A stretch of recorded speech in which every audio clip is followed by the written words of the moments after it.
A leitura desse texto, um versículo só, depois a gente vai orar e você se senta. A palavra do Senhor nos diz assim no Salmo 103, verso 13: como um pai tem compaixão de seus filhos, assim o Senhor tem compaixão dos que o temem. Está aí no telão, você consegue ler junto comigo? Vamos lá? Como um pai tem compaixão de seus filhos, assim o Senhor tem compaixão dos que o temem. Pai querido, em nome de Jesus, o teu filho, que nós nos reunimos aqui, e nesse dia nós celebramos o Dia dos Pais, e pensamos em família, pensamos em filhos, pensamos em pais, pensamos na comunhão, e queremos te pedir, Pai, que o Senhor se manifeste entre nós como Deus Pai.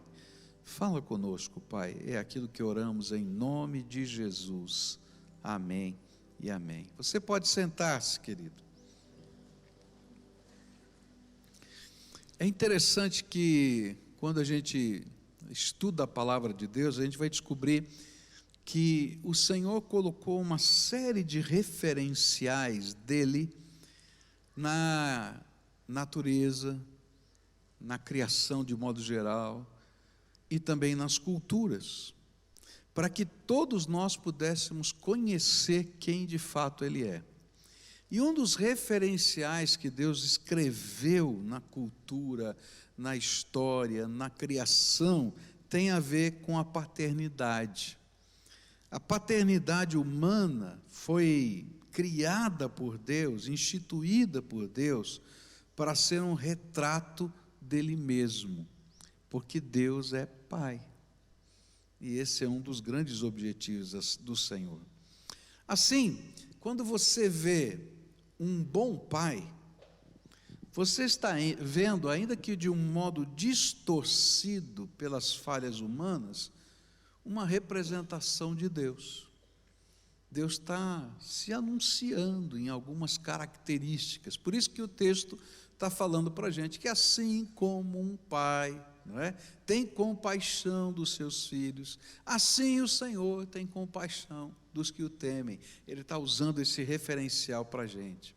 Por isso, nessa manhã, eu queria olhar para o Salmo 103 e numa perspectiva um pouquinho diferente. O que é que Deus nos ensina a respeito dele mesmo, nesse salmo, e que pode nos ajudar a sermos melhores pais para os nossos filhos, para que a gente possa aprender com Deus a ser pai. E o nosso propósito então é buscar nas Escrituras dicas de como podemos exercer e ao mesmo tempo desfrutar a paternidade. Eu acho que é uma coisa importante a gente dizer, a gente não exerce só a paternidade, a gente também desfruta a paternidade. É muito gostoso, não é? A gente desfrutar desse vínculo, dessa coisa bonita, né? de gerar filhos, de ver os seus filhos se desenvolverem, de participar da vida deles, de participar da história. Então o que a gente pode aprender com o Salmo 103 a respeito disso? A primeira coisa que eu vou aprender, se eu quero ser um bom pai, está no versículo 4 desse salmo, na segunda parte desse versículo 4, e diz assim a palavra do Senhor, falando de Deus, que Ele me abençoa com amor e bondade. Eu acho que uma das coisas preciosas que a gente pode aprender como pai com Deus é abençoar os nossos filhos com o nosso amor e com a nossa bondade. A Bíblia está nos ensinando que é o amor de Deus e é a bondade de Deus que nos constrangem, que movem o nosso coração. Há uma bênção muito especial que compartilhamos com os nossos filhos quando nós os amamos, de modo que eles possam perceber o nosso amor, não é? Quem não vai lembrar, não é? Porque pai tem um jeito diferente de mostrar amor do que a mãe, não é? São jeitos diferentes, né? o pai, quando vai brincar com o filho, brinca do quê? De luta, não é verdade? Né? Vai lá lutar, e não importa se é menino ou menina, né? A gente vai brincar de luta, né? Mas daí a mãe diz assim, escuta, é menina, não brinca de luta, mas ele é pai, né? Esse é o jeito dele, aí de vez em quando machuca, chora, né? Dá aquelas confusões e tal, mas é pai, né? Mas ao mesmo tempo a gente gosta de brincar, né? E outras brincadeiras que vêm como pai, mas o que a Bíblia está dizendo para a gente é que esse momento que a gente está tocando, que a gente está brincando, que a gente está se envolvendo, a gente está demonstrando a bênção do nosso amor. É interessante porque quando a gente abraça, não é, um filho, a gente como pai transmite um sentimento diferente do que o sentimento da mãe quando abraça. A mãe quando abraça consola, não é? O pai quando abraça protege, não é? E essa é uma coisa forte. E é importante que nós entendamos que isso constrói o caráter, isso abençoa a vida. Então, não importa a idade que os seus filhos tenham, abrace, dá um beijo, isso é importante. E olha, filho, pai adora abraço e beijo também, viu?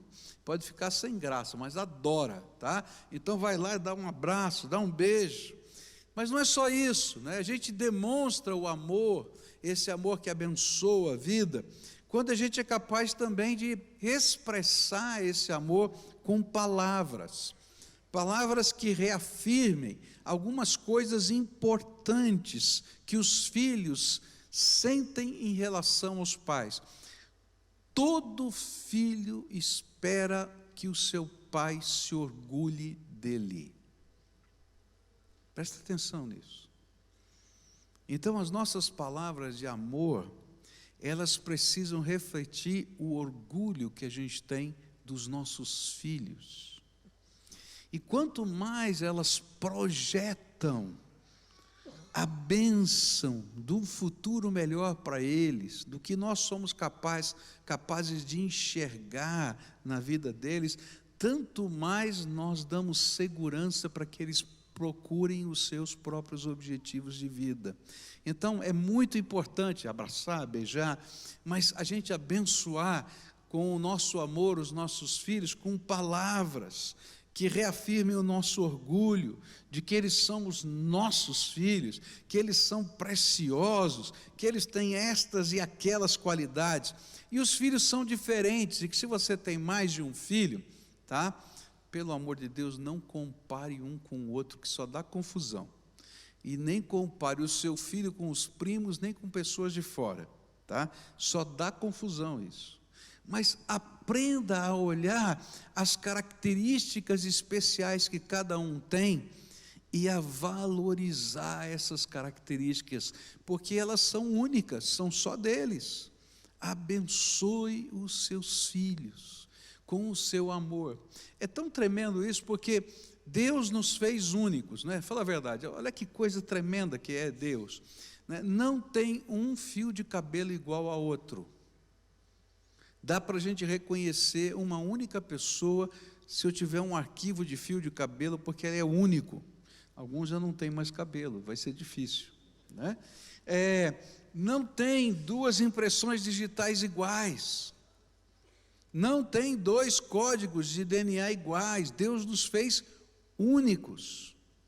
Nossos filhos são únicos. E Deus nos ama como únicos, como exclusivos. E isso é uma coisa muito importante na dinâmica da vida familiar, que eles sintam que são únicos, eles são diferentes. E graças a Deus que são diferentes. E por isso nós vamos falar. Então, toque, fale, não é? Mas amor precisa de ações que demonstrem o quanto eles são importantes para nós. E ações falam muito também, tá? Então você ouviu aqui uma menininha falando de algumas ações do pai, não é? Que o pai fez? Ele fez uma cabana, não foi isso que ele fez? Que mais que o pai fez? Hã? O berço, olha só, que o berço está lá até hoje, tá? Então, assim, ações. E o que está por trás das ações, além da gente fazer coisas, é separar tempo, é valorizar o que é importante para o outro, é dar-se de alguma maneira. E quando a gente olha para o modelo de Deus, a gente vai descobrir que Deus fez isso em Cristo Jesus, quando Ele nos mostrou quão importantes nós somos e quão significativo é o amor dele por nós, quando ele tomou o meu lugar e o seu lugar na cruz. Você imagina, Deus poderia arrumar um outro jeito de nos salvar, talvez ele pudesse mandar um anjo para nos salvar, mas não é a mesma coisa. Está entendendo? Por isso, não funciona quando a gente tenta terceirizar o amor. Não adianta você mandar o motorista, não adianta você pagar para fazer um serviço. O que o seu filho quer é você. O que o seu filho precisa é de um pai. Todos nós precisamos desse sentimento, né, de orgulho, de exclusividade, de importância, né, e que é demonstrado a nosso favor quando amamos, pelo menos tocando, falando, não é, e agindo.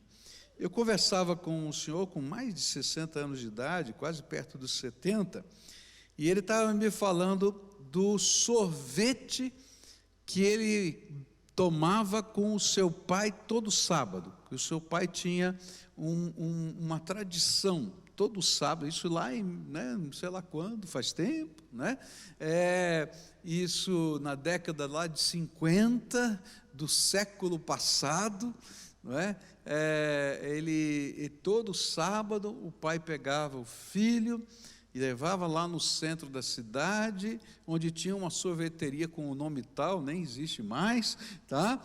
E lá eles tomavam um sorvete, passeavam em tal lugar. Isso era a rotina do pai, né? Não era a mais divertida da face da terra. Se a gente parar para pensar, né? Era só isso, né? Ele ia tomar o cafezinho lá no centro, o filho ia tomar o sorvete, tal. Mas você precisa ver, o homem falava com o olho marejado do sorvete do sábado. Né? Por quê? Porque representava essa conexão, esse amor, essa exclusividade, esse tempo separado, que era alguma coisa tão especial. A segunda lição que a gente vai aprender no Salmo 103, para a gente poder aprender a ser bons pais, nós precisamos abençoar os nossos filhos, ensinando-os a lidar com os seus fracassos. E é interessante que o Salmo 103 trabalha essa questão dos fracassos em pelo menos 3 versículos. Eu só separei 3 por uma questão de tempo, mas tem mais aqui nesse salmo. Onde ele diz assim: o Senhor perdoa todos os meus pecados e cura todas as minhas doenças. No verso 3. No verso 9. Ele não vive nos repreendendo e a sua ira não dura para sempre. E no verso 14, pois ele sabe que somos feitos, como somos feitos, lembra que somos pó. O que esses versículos nos mostram é que toda a obra de Deus para a nossa salvação se baseava no fato de que Deus sabia quem nós somos. Nós somos só pó. Então pode dizer assim, ó, você é só pó. Só pó. Tem jeito.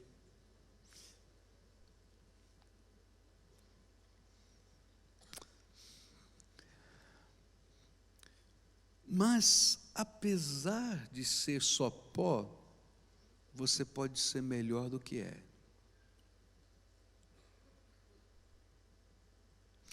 E sabe, apesar de você só pó, você pode ser melhor do que você pensa que pode ser.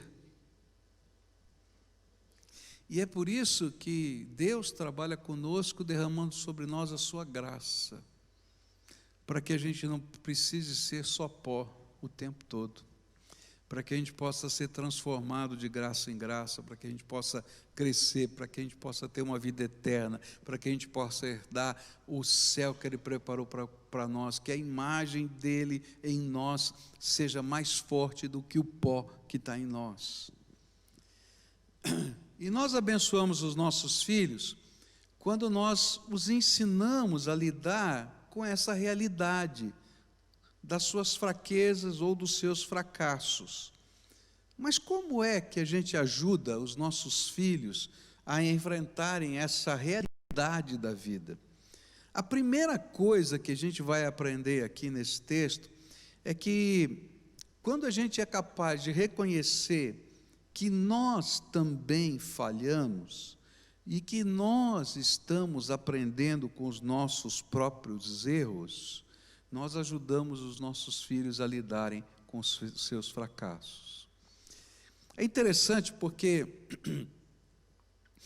a nossa maneira, às vezes, de trabalhar é querer o melhor para os nossos filhos, não é verdade? E a gente educa os nossos filhos para que eles não falhem, não é? Mas, às vezes, a gente não sabe educar os nossos filhos para aprenderem com as suas falhas. E como é que a gente ensina os nossos filhos a aprenderem com as suas falhas? Quando nós temos a coragem de contar que nós falhamos.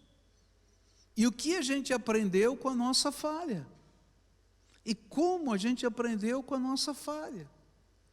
E aí o que acontece? A gente tem uma maneira de lidar com aquilo que parece ser, não é, o quase impossível, que é lidar com as falhas. E a gente vai aprendendo a lidar com as falhas. Então, por exemplo, você já aprontou na escola? Quem aqui já aprontou na escola? Levanta as duas mãos. E você aprendeu com as suas falhas? Aprendeu? Então, se surge uma situação assim, dizer, olha, um dia aconteceu isso comigo. Aconteceu assim, assim, assim. E a consequência foi essa. Por isso eu estou dizendo para você que é melhor você aprender com aquilo que aconteceu aqui hoje. Se não, né? E aí a gente aprende com as nossas falhas. E a gente ensina os nossos filhos a tirarem lições positivas das coisas boas e das coisas ruins, para crescer. Mas não é só isso. Quando eles podem perceber que o amor que temos por eles não depende dos seus acertos ou erros, que eles são amados simplesmente porque são nossos filhos. A gente nunca negocia amor. Amor não é negociável. Não se compra, não se vende, não se troca. Amor é presente gratuito só por existir. Então, eles são amados, mas são repreendidos. Entendem? A repreensão não tem nada a ver com amor. E isso a gente tem que deixar forte. Quando nós ajudamos os nossos filhos a entender que um fracasso pode ser o primeiro passo para um sucesso, dependendo da nossa atitude. É muito interessante, não é? Quando a gente consegue mostrar isso de maneira prática para os nossos filhos. Eu era muito inspirado, não é? Por Edison, né? Thomas Alva Edison, um dos maiores inventores, não é? Da história da humanidade. Não sei quantas patentes esse homem tem, mas é muito interessante porque ele, quando falava das suas invenções, ele dizia que era 1% de inspiração e 99% de transpiração.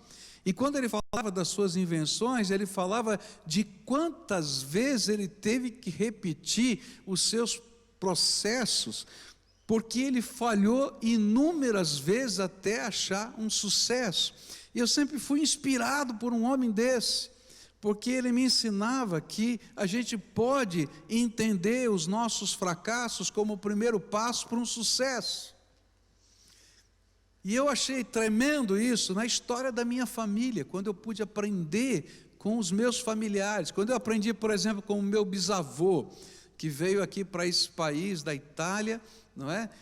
Pensando que poderia ter um caminho mais fácil, porque ele tinha um primo aqui no Brasil, que era o Conde Francisco Matarazzo, e ele achou que ele poderia ter uma proteção aqui. Foi lá visitá-lo na fábrica, e ele disse: olha, seja bem-vindo no Brasil, que Deus te abençoe, tchau. E aí ele lá com seus filhos disse: o que eu vou fazer? E ele sentou na beira, no meio fio, e a fábrica tocou aquela buzina, e ali saíram os funcionários para aquele intervalo, e eles ficavam lá nas ruas, batendo papo, jogando cacheta, alguns tentavam comer alguma coisa, etc. E aí ele disse: tenho uma ideia, né? E saiu correndo, passou numa frutaria que ficava algumas quadras dali, comprou um abacaxi, dividiu em 4 pedaços e vendeu os 4 pedaços. Correu de novo, comprou o segundo abacaxi, o terceiro, o quarto. Depois de alguns anos ele tinha uma frutaria lá. E eu fiquei admirado com a história do meu bisavô, que era um homem que tinha persistência em não desistir. Eu aprendi com a história do meu tio, que perdeu tudo, passou fome, não é? E saiu vendendo linguiça de casa em casa, e depois construiu lá o seu açougue, depois fez uma série de outras coisas, onde a gente aprende com os nossos fracassos. Aprende algumas lições, e algumas das histórias que foram contadas por eles, para mim, me fizeram o que eu sou. Ninguém acerta de primeira. A gente vai ter uma atitude de vencedor ou uma atitude de perdedor. E como pai, a gente pode ajudar os nossos filhos a terem atitudes de vencedores.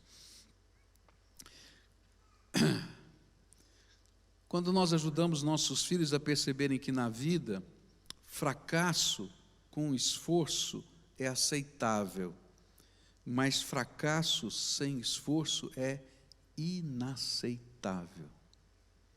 Eu acho que vocês devem ter visto o mesmo noticiário que eu vi essa semana, não é? Do corredor, né, nesse campeonato mundial de atletismo, mais aplaudido, não é, lá em Londres. E ele não ganhou medalha nenhuma. Ele chegou em 7º lugar. Por quê? O que eles estavam aplaudindo? O esforço dele, de ter ficado doente, de não ter conseguido participar da prova, de ter participado de uma prova classificatória sozinho, conseguido se classificar e correr nas finais. Chegou em 7º, mas foi o mais aplaudido. Por quê? Fracasso sem esforço ninguém aceita. Mas o fracasso com esforço é o começo do sucesso. É interessante isso. E como é que a gente faz isso? E aí o apóstolo Paulo nos ajuda a responder essa pergunta, lá em 1 Tessalonicenses 2, versículos 11 e 12. Pois vocês sabem que tratamos cada um como um pai trata seus filhos, exortando, consolando e dando testemunho para que vocês vivam de maneira digna de Deus que os chamou para o seu reino e glória. Nosso propósito como pai é preparar os nossos filhos para a vida. Essa é a coisa mais importante. Qual é a missão de um pai? Preparar o seu filho para a vida, tá? E ajudá-los a construir os seus objetivos. E aí, Paulo vai nos ensinar que, usando 3 palavrinhas chaves aqui, como é que a gente faz isso? Primeiro ele usa a palavra exortando, que é chamar para o lado, né? A palavra exortar aqui é paráclito, a gente tem que chamar para o lado, tá? Caminhar junto. É aquele tempo que a gente vai ensinando, caminhando, onde a gente aconselha rindo, onde a gente trabalha elogiando, a gente encoraja, a gente repreende, mas é pelo contato íntimo, carinhoso, franco, aberto, que a gente constrói valores no coração e na mente do seu filho, e assim nós construímos gente que está preparada para a vida, tá? Então, se você quer uma dica, né, chama para perto, e anda junto. Anda junto. Caminha junto. Que ele vai aprender com os seus acertos e erros, ele vai se sentir amado, mas vai descobrir sabedoria de vida. E uma das coisas importantes que a gente vai descobrir na vida é que os valores que a gente quer passar para os nossos filhos, a gente não passa com sermão, a gente passa com relacionamentos.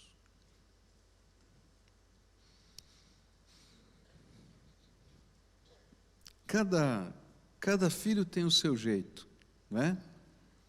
Então, minha filha tem um jeito de ser, ela é aquela que acorda às 4 horas da manhã para estudar e está feliz, tá?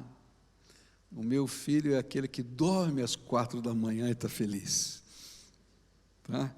Então, cada um tem o seu jeito, e às vezes para caminhar junto é complicado, né? Porque o meu filho vinha, quando ele queria conversar, ele estourava pipoca, 2 da manhã, sentava na beira da cama para eu comer pipoca junto com ele, né? E a gente ficava batendo papo até as 4, eu tinha que trabalhar no outro dia. E a minha mulher doida de raiva com o cheiro da pipoca, com o barulho da pipoca, com o saco da pipoca, entende? E porque tudo acontecia no quarto. Vocação para mim vocação é... Cara, para que eu nasci? Por que eu estou no mundo? Aquilo que... Não. Ai, é difícil responder assim. O que dá o sentido para a vida da gente. Saber por que eu estou aqui. É estar diante de Deus trabalhando, onde quer que Ele chamar. Às vezes a gente descobre de uma forma assim especial, outras vezes a gente vai descobrindo à medida que vamos servindo e à medida que vamos obedecendo a Deus. A segunda palavra que ele vai Deus. usar é consolando. E a palavra consolar aqui significa incentivo, calma, encorajamento. O nosso papel como pai é motivar os nossos filhos a experimentarem. Tudo o que fazemos é para espalhar as boas novas de Jesus Cristo. Nós acreditamos que Jesus é a resposta para todas as necessidades humanas. Nós somos discípulos de Deus.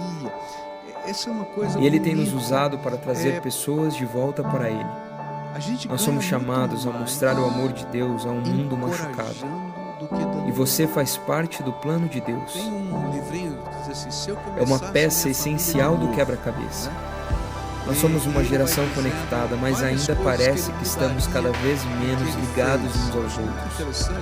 E as IIS existe para te ajudar a compartilhar as boas novas de Jesus. Cada vídeo do IASIS que você envia através das mídias sociais é seguido por uma mensagem simples que apresenta Jesus às pessoas e os incentiva a iniciar a viagem mais épica de suas vidas. É assim que você muda uma vida para a eternidade. É para isso que nós existimos. Terceira coisa que Paulo vai falar é de testemunho. E aqui significa modelo, tá? Não tem como a gente ajudar os nossos filhos a crescerem, a estarem preparados da vida se eles não tiverem modelos. Um dos grandes problemas hoje é que faltam modelos. Se você é designer e precisa de material para o seu ministério, Modelo se de você é pastor de igreja e ainda administra a página do masculinidade Facebook, certa, se você é secretário e estão pedindo... Modelo de solução de problemas, modelo. E a palavra testemunho tem a ver com isso, a gente consegue passar modelos. E eu queria terminar, nesses 3 minutos que sobram para mim, falando de uma das coisas que a gente não gosta muito de pensar, mas que o Salmo 103 coloca em destaque aqui. E nos versículos 15 a 18 ele diz assim: a nossa vida é como a grama, cresce e floresce como a flor do campo. Aí o vento sopra, a flor desaparece e nunca mais ninguém a vê. Mas o amor de Deus, o Senhor, por aqueles que o temem, dura para sempre. A sua bondade permanece, passando de pais a filhos, para aqueles que guardam a sua aliança e obedecem fielmente aos seus mandamentos. A coisa que esse texto nos mostra e que é muito importante é que você não estará para sempre aqui.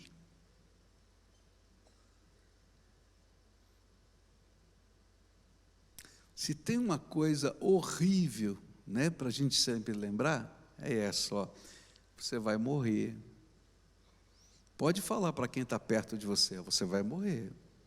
Agora escuta também, tá? Pode escutar, porque você também vai morrer. E eu também. É isso que a Bíblia está dizendo. E a grande pergunta é, como é que a gente pode abençoar os nossos filhos para sempre? Como é que a gente pode abençoar os nossos filhos para sempre? Porque a gente não vai estar aqui para sempre. Todo pai quer abençoar os seus filhos para sempre. Essa é a grande verdade. Mas como é que a gente pode abençoar os nossos filhos para sempre? Alguns acham que podem abençoar os seus filhos para sempre se deixarem uma herança. E eu já vi muitas famílias brigando por causa da herança. Você já viu? Não é isso que abençoa. A gente precisa deixar um legado. O legado envolve duas coisas importantes, ou melhor, três coisas importantes que eu queria deixar com você. A primeira delas, os valores que você ensinou ao longo da sua vida. Eles serão os lastros que farão com que sempre a sua voz esteja no coração deles. A voz dos valores é ensinada pelos pais, por mais ninguém, a não ser os pais. Segundo, a fé. Por quê? Porque se a gente não ensinar a próxima geração a temer a Deus, quando você partir, será um adeus.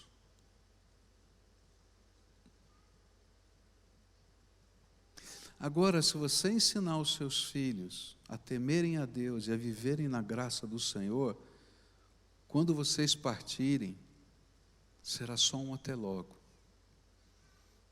Porque a gente tem a vida eterna. E por isso que a Bíblia fala tão forte, que entre os valores, o temer, a aliança, o compromisso com Deus tem que ser um dos princípios da sabedoria.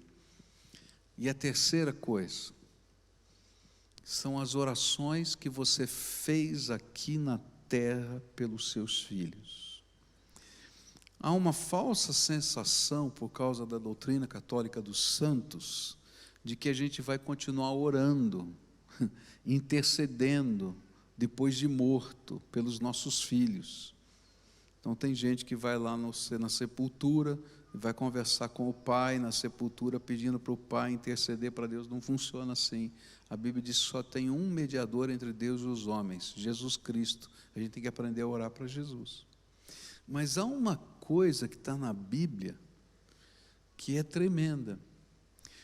Toda oração que você fez aqui em vida pelos seus filhos e que ainda não foi respondida, toda bênção que você deixou em oração pelos seus filhos e que ainda não foi respondida, continuam na presença de Deus até a resposta chegar. Então, eu diria para você assim, ore pelos seus filhos e encha o céu do incenso das suas orações. Eu acho que tem gente que está recebendo a bênção hoje de orações que seus pais fizeram quando você era criança. Está entendendo? Porque continuam na memória de Deus, até que elas sejam respondidas. Queria desafiar a mim mesmo, porque eu sou pai, e a vocês, a gente aprender com Deus, a viver uma paternidade que deixe marcas duradouras. E a bênção é que quando a gente tem uma paternidade que marca desse jeito, não são apenas os nossos filhos que são abençoados, mas os filhos dos filhos, e os filhos dos filhos dos filhos. Você ouviu falar do meu bisavô aqui? Essa história do meu bisavô, o meu filho conhece, que é a história do tataravô dele. eu fui abençoado. E estou sendo abençoado. Tantas gerações depois. Eu acho que o meu bisavô morreu quando eu devia ter, quem sabe, uns 5 ou 6 anos de idade. Eu me lembro ainda dele, da casa dele, da bagunça que a gente fazia lá, do lugar que ele fazia salame e pendurava, da máquina de macarrão. Eu lembro dessas coisas ainda. Mas lembro das histórias que ele me contava. Que você deixe um legado abençoador, mesmo quando você não estiver aqui. Esse é o nosso grande desafio.